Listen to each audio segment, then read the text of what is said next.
Olá, amigos e amigas, feliz ano novo, né? Estou de volta aqui para a redação, para a gente retomar o trabalho. Já 2026 está começando nesta segunda-feira, né? Que dia 5, né? Dia 5 de janeiro já, rapaz, o ano já começa a 1.000 por hora.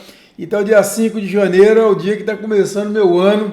Depois desses 20 dias aí de um descanso, mergulhei bastante aqui no meu descanso, lendo, estudando bastante espanhol, estou aprendendo espanhol, lendo bons livros que não fico sem, maravilhoso, e fazendo minhas caminhadinhas, minhas corridas, meus passeios com meus cachorrinhos.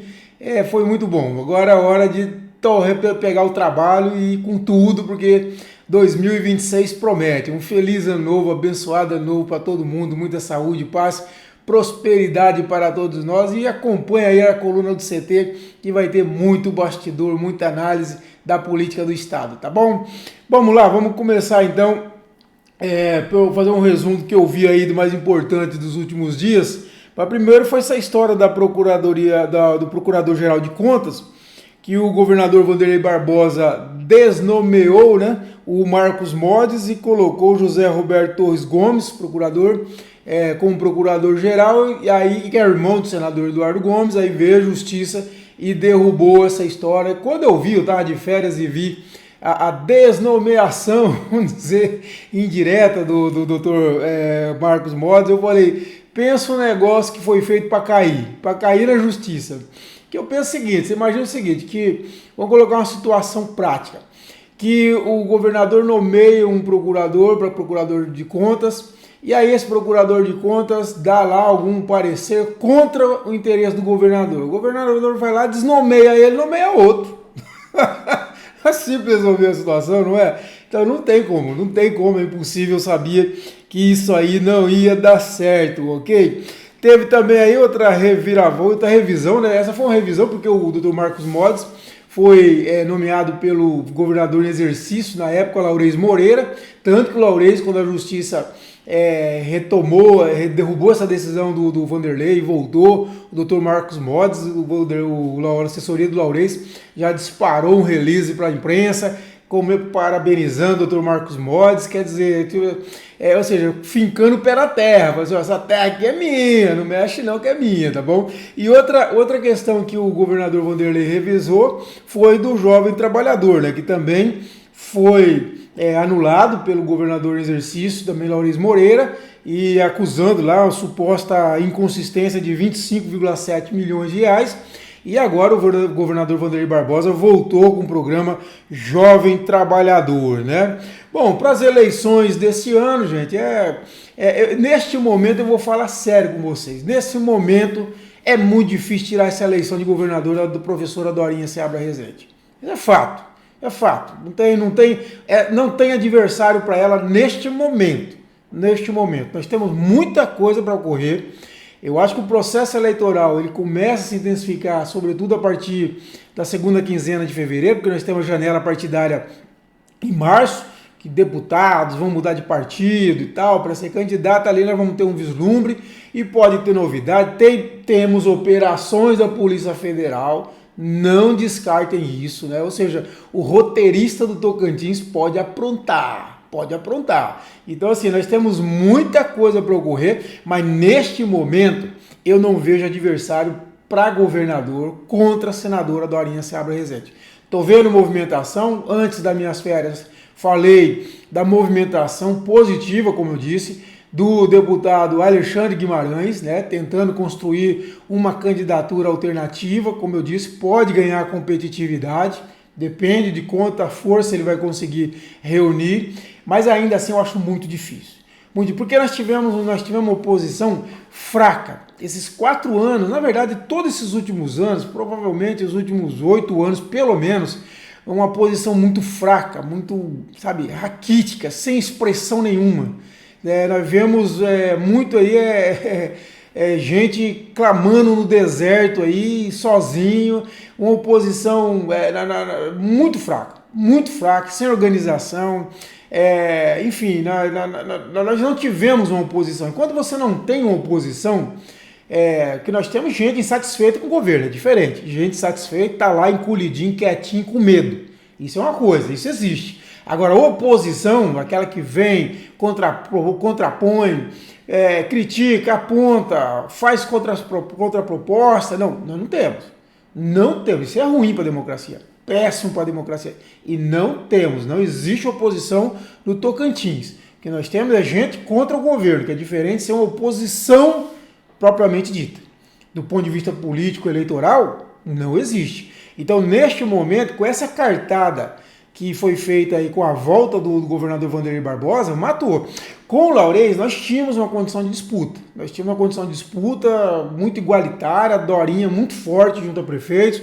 O Laurez com o governo na mão seria muito forte, aí nós teríamos uma disputa, como eu sempre falei, mais ou menos parecida com o que foi Siqueira e Gaguinho, mais ou menos em 2010. Meio cabeça a cabeça, teríamos uma eleição muito difícil. Nesta nova conjuntura, com a volta do governador Wanderlei Barbosa, WO. A Dorinha é governadora neste momento. Agora, neste momento, repito, tem tudo para acontecer, nós podemos ter uma oposição que se construa de alguma forma, não sei como, pode ser que surja uma oposição aí, que tenha alguma musculatura daqui para frente, pode ser que venham algumas operações da Polícia Federal e realmente aí podemos, e da Justiça, decisões judiciais, que podem fazer, sei lá, um novo reviravolta, pode ocorrer também. Né? Agora, se nada disso ocorrer, eu vou falar para vocês, a próxima governadora chama a professora Dorinha Seabra Rezende.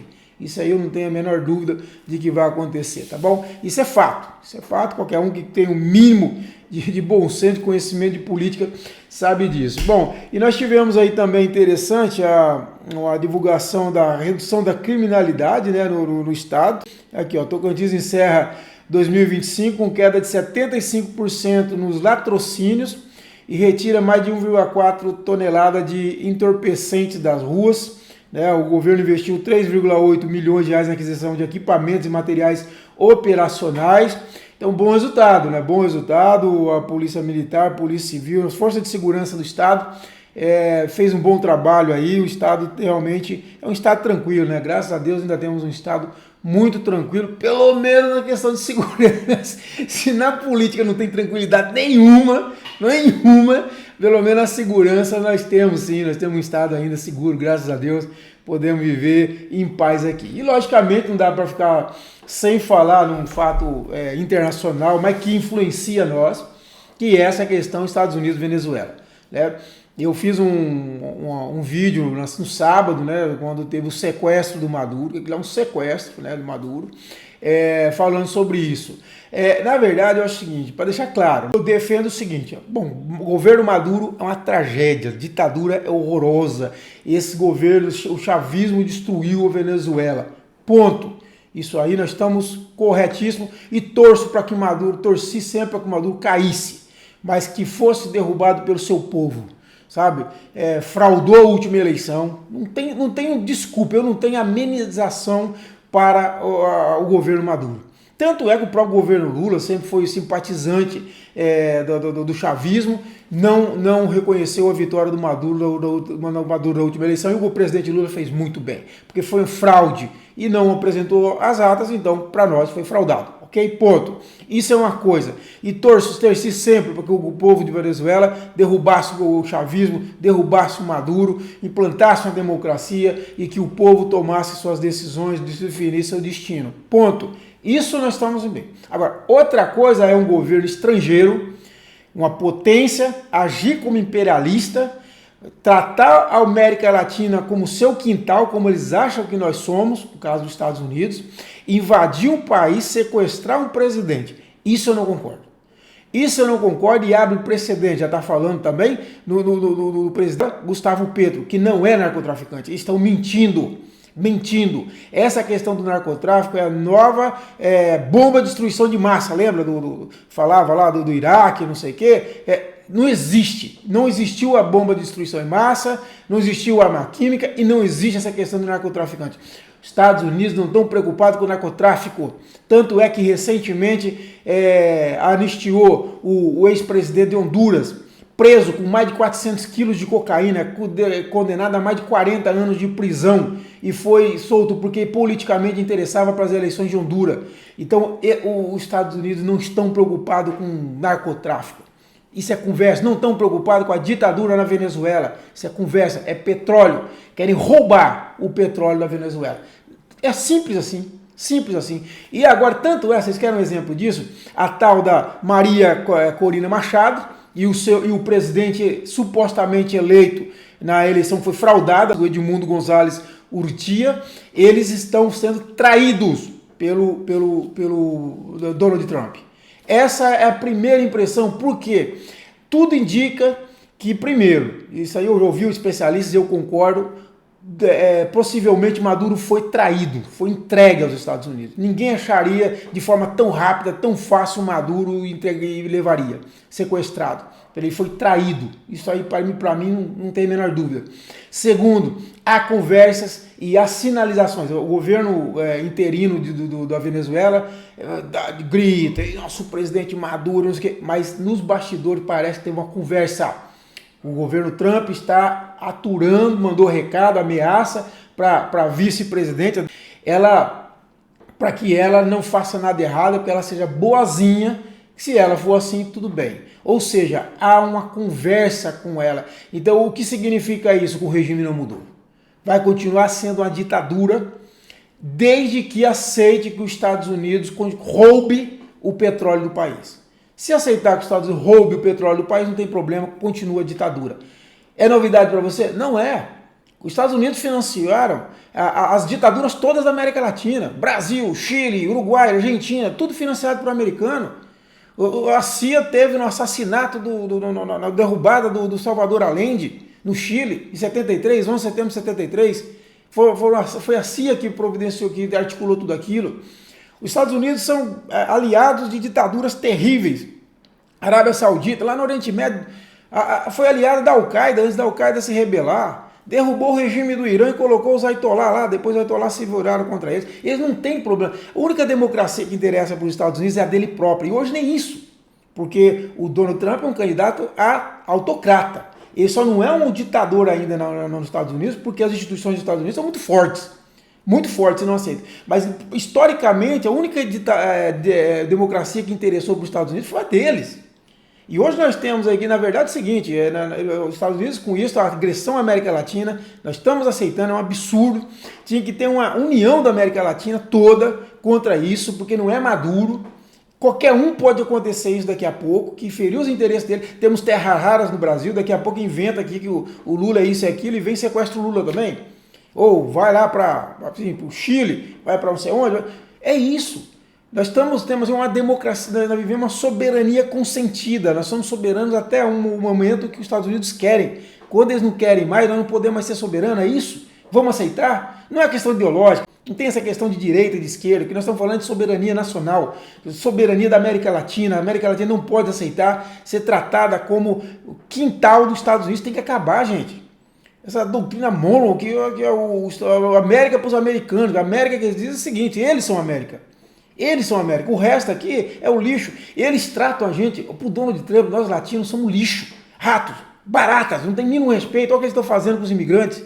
E a Europa, vergonhosamente, de joelho, tirando a Espanha, o primeiro-ministro Pedro Sánchez, que fez uma nota bacana, assinou com o Brasil, Uruguai, Chile, aquela nota. Fora isso, de joelho, uma vergonha. A Europa é uma nova colônia dos Estados Unidos, é uma colônia dos Estados Unidos com mais status.